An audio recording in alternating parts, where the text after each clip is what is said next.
नमस्कार दोस्तों हमारे जीवन का निर्माण ऊर्जाओं से होता है। अगर हमारी ऊर्जा नेगेटिव है तो हमारे जीवन में समस्याएं आती हैं, और अगर हमारी ऊर्जाएं पॉजिटिव हैं यानी सकारात्मक हैं तो हमारे जीवन में खुशियां आती हैं, खुशहाली आती है। अब जो लोग परेशान हैं वो ये सवाल करते हैं कि मैं अपनी फ्रिक्वेंसी को, अपनी ऊर्जाओं को कैसे बदलूं। अगर मैं परेशान हूं तो निश्चित सी बात है कि मेरे विचार भी बुरे होंगे। मेरी समस्याएं जब मुझे घेरे हुए हैं तो मेरे मन में अच्छे विचार कहाँ से आएंगे। मैं कैसे अपनी ऊर्जाओं को नकारात्मक से सकारात्मक बनाऊं। देखिए, एक छोटा सा मैं आपको एग्जाम्पल देता हूं।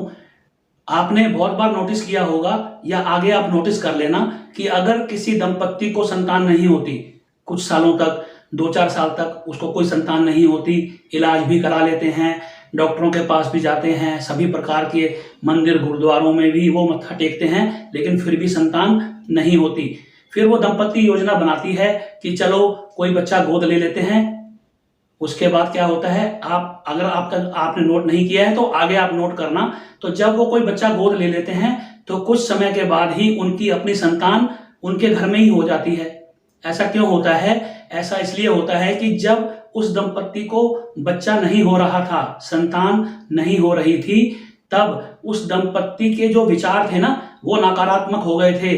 वो दूसरे के बच्चों को देख के शायद सोचते थे कि हाय, इनका कितना अच्छा बच्चा है, मेरा तो बच्चा नहीं हो रहा, भगवान ने मेरे साथ क्या कर दिया, भगवान मैंने तेरा क्या बिगाड़ा था। ऐसे ऐसे विचार उनके दिमाग में आते हैं जो कि पूर्णतः नकारात्मक विचार होते हैं। उस समय वो ग्रेटिट्यूड में नहीं होते, वो केवल समस्याओं को देख रहे होते हैं और भगवान से उसके बारे में ही बात कर रहे होते हैं। इसलिए उनकी फ्रिक्वेंसी जो है ना वो नेगेटिव हो जाती है।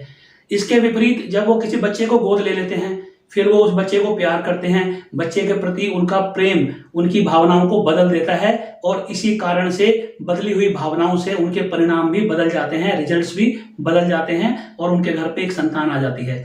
अब लोग पूछते हैं कि भाई मैं तो समस्याओं से घिरा हूं, आपने तो ये एग्जाम्पल दे दिया, लेकिन मेरी तो बहुत समस्याएं हैं। तो मैंने थंबनेल में लिखा है ना कि अपनी ऊर्जाओं को अगर आप 51% पॉजिटिव कर लेते हैं तो 100% पॉजिटिव रिजल्ट आपके जीवन में आ जाते हैं। अब ये कैसे करना है, देखिए, ये मैंने किसी बुक में पढ़ा था, ये मेरा कोई बनाया हुआ वो नहीं है, और इस पे मैंने देखा है, इसके रिजल्ट्स बहुत अच्छे आते हैं। मैंने ये पढ़ा था कि अगर कोई जग आधा पानी से भरा है और आधा खाली है, तो लेखक ने लिखा कि जो पानी से भरा हुआ है वो है प्रेम, और जो खाली है वो है नफरत या ईर्ष्या। तो अगर आपको उस जग में से ईर्ष्या को निकालना है तो उसमें आपको प्रेम यानी पानी डालना पड़ेगा।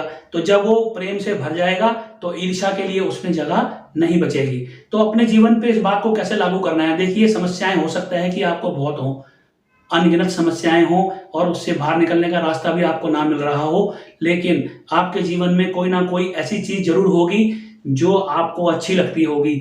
मसलन वो आपके बच्चे हो सकते हैं, म्यूजिक हो सकता है, कोई ऐसा गेम हो सकता है जिसको करने के बाद आपको प्रसन्नता होती हो। तो अपनी फ्रिक्वेंसी को 51% पॉजिटिव करने के लिए आपको मोस्ट ऑफ द टाइम अपने दिन का ज्यादातर समय उसी चीज में लगे रहना है। अगर बच्चों को प्यार करना अच्छा लगता है तो उसी में रहिए, बच्चों को प्यार कीजिए, उसी प्यार को याद कीजिए। अगर किसी खेल से प्रेम करते हैं तो उसी खेल के बारे में सोचिए, मौका लगे तो खेलिए, अगर कुछ खाना अच्छा लगता है तो खाइए। कहने का मतलब है कि हो सकता है कि 10 समस्याएं आपके जीवन में हैं, केवल एक ही अच्छाई आपके जीवन में है, तो अपना ज्यादा समय उस एक अच्छाई की तरफ लगा के रखिए, उस एक अच्छाई में ही घुसे रहिए। तो आप देखेंगे कि धीरे धीरे आपकी फ्रिक्वेंसी बदलने लगेगी, और धीरे धीरे जो 10 समस्याएं थी ना, पहले 9 रह जाएंगी, फिर 8 रह जाएंगी, और करते करते आपकी समस्याएं खत्म हो जाएंगी। करना सिर्फ इतना ही है कि जो आधा जग आपका पहले प्रेम से भरा है उसे पूरा प्रेम से भर के ईर्ष्या को या समस्याओं को या नेगेटिव एनर्जी को अपने दिमाग से निकाल देना है, और फिर पूरे जीवन में बदलाव हो जाएगा। आप करके देखिए, और अगर आप इसके बारे में कोई जानकारी और चाहते हैं तो कमेंट कीजिएगा, हम कोशिश करेंगे आपकी बात का जवाब दे सकें। आज के लिए इतना ही।